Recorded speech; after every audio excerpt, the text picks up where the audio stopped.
Hi, it's brassfacts here.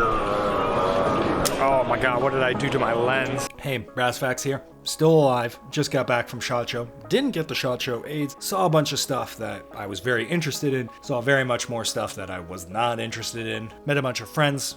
Made a bunch of connections, didn't make a bunch of connections, and probably got lung cancer from hanging out in the casino a little bit too long. Hey, what's up? This is going to be my sort of abridged version of SHOT Show, basically unscripted, so I can be very, raw in my opinions and tell you what I thought of the things I looked at SHOT Show with some B-roll in the background.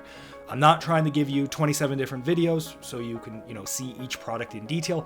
I'm trying to give you my thoughts on the things I cared about. If I missed it, I either didn't see it, which is very likely, SHOT Show is huge, or I just didn't really care about it all that much. Or I've talked about it previously. So let's jump right into it.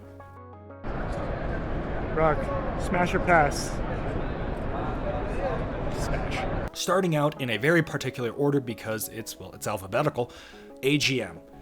I went to the AGM booth with Hop because it was at the part of the day where I was completely shroasted on the third day of SHOT, and I was just looking for the free beer, and I bumped into Hoplifile, and he was wandering over to the AGM booth, so I tagged along while shooting the shit.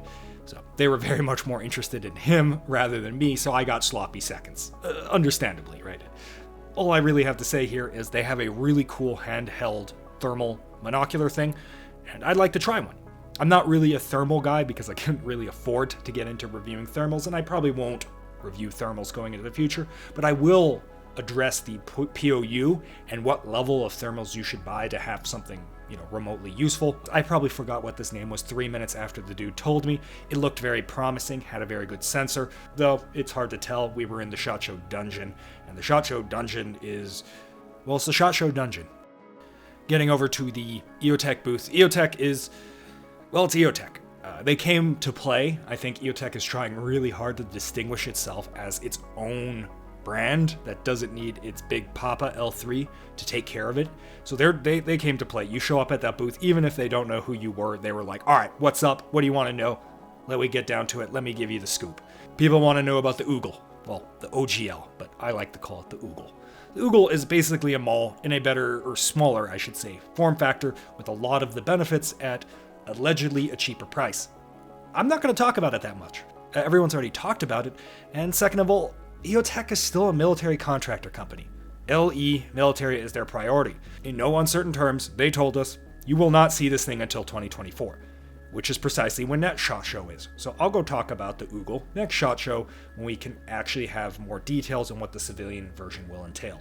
In theory, it's going to be $2,000, it will be V-Cell, and it will be the same function as the LE version, just without a full power laser. In practice, don't hold your breath. I guess we'll see. Film the cameraman. So we have the YouTuber filming the bigger YouTuber, filming the two cameramen. They've taken over the channel. It's out of control, frankly. Went to the Geissele booth, just lightning fast, because I'm not really a Geissele guy. They don't really appeal to me. Bunch of new long-range stuff. I think 6.5 ARC, maybe 6.5 Grendel. I don't remember. Funnily enough, they had their favorite LPVO, the Geissele LPVO, adorned on all of their rifles, even though you cannot actually buy one right now. I mean, you might find a couple in stock of people trying to get rid of their inventory, but I don't think they make it anymore because it wasn't very good. But they were everywhere. But that aside, they have a new rail that's ultra lightweight, meant for one of their contracts of a ultra lightweight rifle for Border Patrol, even though that ultra lightweight Border Patrol rifle has a full profile barrel, making it not a lightweight rifle. I don't know. For those that are interested, they seem to be making an SR-25 clone. I don't know. Geissele's not my thing. Holosun. Now, Holosun is one of the stars of the show because they had these two optics that everyone wanted to see about. The night vision red dot sight and the thermal red dot sight. Functionally, these are very similar in terms of bulk size, with the thermal one being slightly larger. They're actually pretty cool and very compact when you think these are roughly basically the same size as a Vortex Huey, which is more of a diss towards the Vortex Huey, but whatever.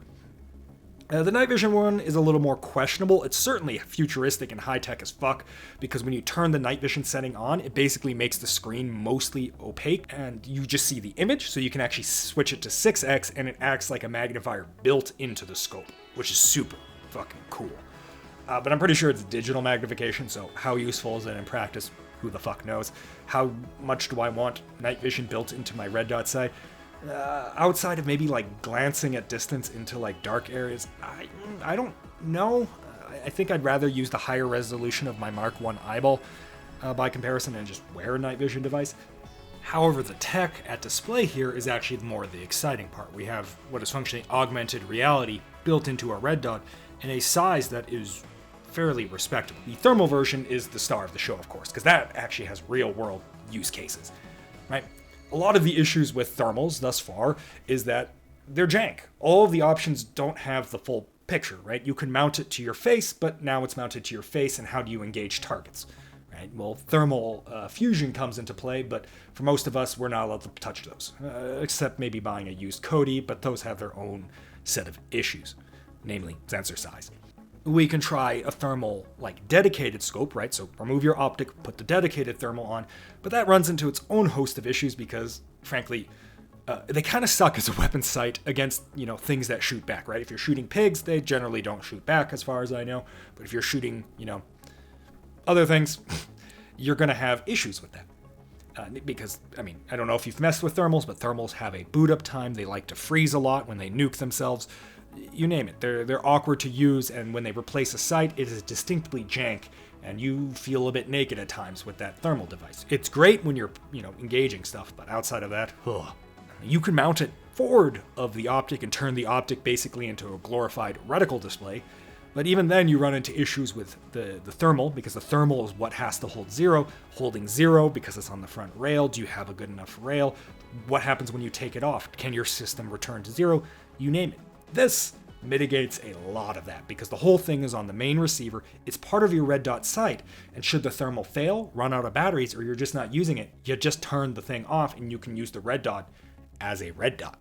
So it's very promising, super excited about this thing. I don't want to say too much. I didn't have too much time with it, so frankly, it's hard to say how it's going to perform, but it seems really hard to fuck this up. They got the hard part down. All this thing really needs to do is show us this indication of something being somewhere over there 300 yards, and then you move the optic over and you're like, yes, I can see what's over there. That's a cow.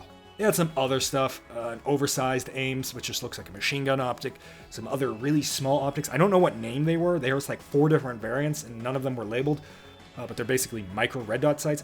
Stay away from these for now, unless these were the ones on the SHOT Show were defective or something, but these were hot fucking garbage. I've never looked through a red dot sight and seen that much distortion in my life. Usually it distorts the image. This thing actually pulled off distorting the reticle, and then you put a magnifier behind it and somehow it's even worse. I don't know what happened here. I'm assuming all of these were defective or these were very early prototypes. Oh, and they had like some ACOG/prism sight. It was pretty half-assed. The etching on that thing was ultra fine and the illumination did not help at all, such that basically I don't think I would ever want to use one of these. It just, look at the pictures. You can see what I mean. So all in all, Holosun, throwing shit at the wall, seeing what sticks. Love them for it. Went to the Leupold booth. If you know anything about Leupold, they make hunting scopes, and sometimes they mess up and by accident make a tactical scope. More of the same here with their SPR scope, their MPVO scope, whatever you want to call it. Looks to be a winner. It's certainly a premium scope in the upper, in the 2,000 price bracket, 1,800-ish. Excellent turrets, excellent glass. The reticle leaves a little bit to be desired because it's Leupold. They have their traditional plus-shaped reticles, right? We have hash marks, we have stuff, but there's no wind holes. So you're going to be dialing, or you're probably going to be dialing. And they might release a new reticle sometime in 2027. Who the fuck knows? Looks to be a great scope. I will be checking one out, but it's a typical Leupold scope. Magpul. It's Magpul, right? Every year they do the same thing. They come out with 400 really cool little small nifty things that no one really cares about until you build an AR-15, and then you're going to go buy one. You're going to be like, all right, let me buy the Magpul safety. All right, let me buy the Magpul dust cover.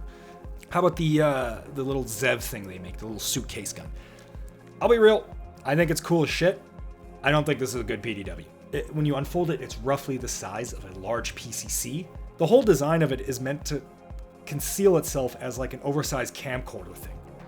Most people don't even know what a camcorder is anymore, so I don't understand what the point is, right? It's actually fairly large, and the whole point is that it disguises itself as something else. But nowadays, if you walk around with one of these, people are going to be like, what is that dude holding in his that suitcase? Is that a James Bond gun, right? Like, it's a cool toy, but the whole point of it existed in the 90s, right? It's not the 90s as much as I wish it would be. We found a hop in its natural environment, looking at weird obscure roller delay blowback guns. Look how happy he is. Primary arms. Don't want to get too much into this one because I will be reviewing a lot of these things coming up. I'd say the standout is probably the Nova scope. Absolutely named after my dog. I refuse to admit it's anything else. But the Nova scope it's cool. It's a Vortex PST, which I love. I shill that thing all the time. But it costs less and it weighs less. And it's red dot bright and has a slightly better reticle.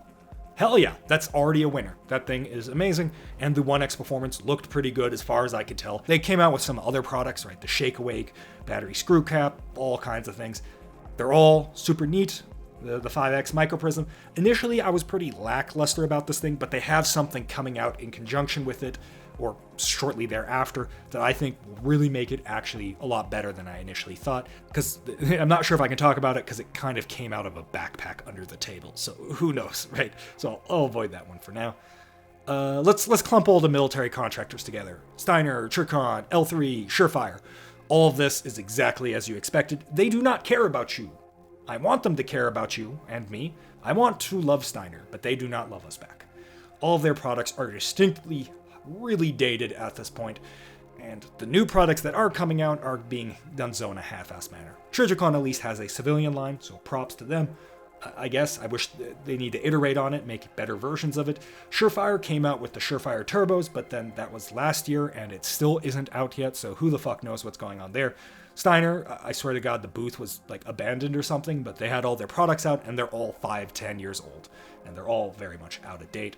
Are they cool? Yes, but they're chasing military contracts, not civilian sales. And to chase civilian sales, you should probably be competitive, not just on price, but on features. Cock. Glock, not much to say here. There's some 10mm stuff, not really my forte. There's the new trigger. Frankly, it's a very slight improvement, and in some cases, it's actually worse. It feels like a lighter Glock trigger, but it also feels a little more spongier. Who knows if it's any good after it breaks in or not. Personally, for me, I'm just going to stick with the regular Glock trigger. But some people may prefer this if they're not a fan of the, hard wall style that the Glocks are known for. The PSA booth was kind of the star of its corner of SHOT Show. Everyone wanted to go to the PSA booth, as they always do. This year felt a little off to me, to be honest. For starters, outside of the SG-44, which everyone wanted to see, they came out with their new Saber line, which is essentially a premium brand style AR-15 from PSA. If you ignore their bargain bin AR-15s where, you spend $200 on sales and you might even get a lower parts kit in there, PSA have been making standard rifles for quite some time now. The Jackal, the AK line, their more expensive ARs, none of these have particularly great track records. The Saber line seems to imply and seems to look like a situation where they are putting nicer parts in their AR-15s and calling it a premium line. But the issue with PSA is not that their stuff is necessarily using bad parts, though to a degree they are. Their issue is that their quality control blows. Expensive parts into an AR-15 and then labeling it a premium line, that doesn't make a premium product, at least I don't think so. So maybe PSA is going to up their quality control game with this line. Who knows? We'll see if it justifies the price tag or not. I don't know how much these things cost. I couldn't get a word in at the PSA booth. Similarly, the new guns that they came out all seem to be derivatives of the Jackal. I don't think the Jackal's very good. Mine was overly heavy, very front heavy, and frankly over-engineered. But on top of that, it was kind of fragile. The charging handle sled, for example, snapped in half very early on. All the new products just seem to be basically Jackal derivatives. We have the 16-inch Jackal, we have the Jackal in 300 Blackout, we have the Jackal in a Shortboy 5.56 barrel, we have the Jackal that shoots 9mm, and at least takes it AKV max. But in general, combined with the fact that when I went over to their ammo booth, it was basically almost an afterthought, I wasn't too stoked with PSA this year. we'll see. I'll try to make some contact with them and see if I can get more info on their ammo and the Saber line. Next up, Bullpups. I want to try a Bullpup, so I obviously dipped by the Desert Tech booth, checked them out, and yes, I still want to mess with an MDR or one of the MDR X, the compact variant. And yeah, it's cool. I'll eventually try one out. However, speaking of Bullpups, Black Rain Ordnance, of all companies, are prototyping or have a prototyped Bullpup. It took them about 3 months to come out with it, and it looks about as promising as a 3-month prototype can be. Hard to say. There's a lot of good things about it. The length of pull is a bit weird, would take some getting used to, as is the bolt drop feature. But overall, the design team seems super giga stoked about this thing, which is always good, because you know they're going to labor of love the shit out of it and obsess over every single tiny thing. However, the issue is once they build it, Black Rain Ordnance is going to OEM the thing, and to be frank, Black Rain Ordnance is known for building AR-15s, admittedly I haven't tried any of them yet, and then covering them with silly paint jobs, distressed American flags, and you name it, which is not a good sign for a serious use rifle company. Although this is all conjecture, who the fuck knows? It's hard to say with something this early in production. And I think that more or less sums it up. I skipped a couple things, but you know, some things are just, they'll come out and you'll be like, ah, yes, that's a thing, and that'll be that. SHOT Show 2023, I think it was a better return to form compared to SHOT Show 2022. We'll see if any of the promises hold true. A lot of booths were very aggressively stating that, yeah, this is coming out real soon.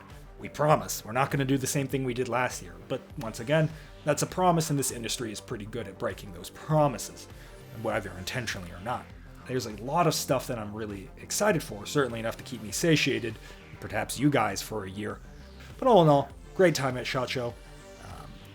I'm glad people gave me the time of day. I know most people don't know who the fuck I am at SHOT, so I got a lot of booths that really were quite respectful, and I appreciate it, right? I'm basically a no one, so appreciate it. Anyway, hopefully this was useful to you guys. You kind of get my thoughts on what's coming out this year.